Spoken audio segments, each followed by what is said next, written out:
Hey guys and gals, welcome back to the channel.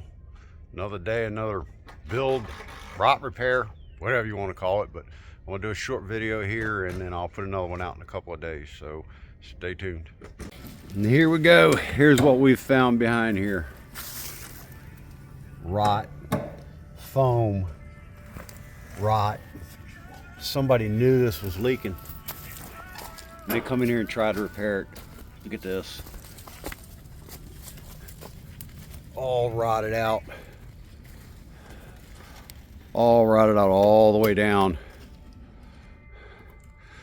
We found a hidden 30 amp dedicated sitting hidden in behind the wall.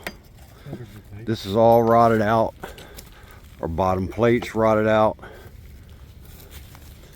This used to be an old single wide trailer with an addition. Here's the steel beam. 2x4 is rotted out, siding's rotted out. This is a mess. Now we need to try to get this cleaned up, get the repair done. We're gonna go ahead and fix this bottom plate, replace our 2x10 from there all the way down. As you can tell, we removed the old deck in here, got that out of our way. Repair these studs what we can. You know, honestly, these studs need to be repaired all the way up, but he doesn't want to remove all the siding, so we're going to repair what we can, get her put back together and dry it in before it rains tomorrow. Look at this door, guys. You think it was leaking? One of the things with fixing something like this, we can do all the repairs in the world, but if we don't solve where the water's coming in, we're in trouble, because it's just going to happen again. And the problem with this was, hang on, I'll show you. He got you. Did he reach through the hole, scare you?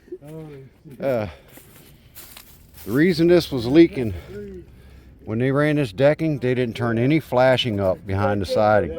So all the water was getting right down here and getting right here and going right into the house.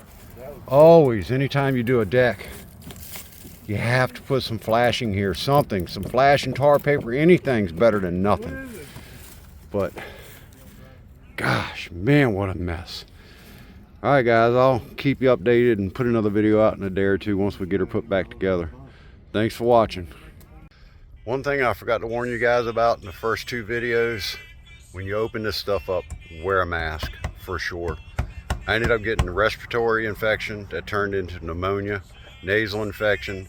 I've actually been out of work for about a week and a half before I had to come back and get this closed back in. I just want to let you guys know that. Be careful, you don't want to get what I got. And it's rough. So be safe. God bless. Thanks for watching.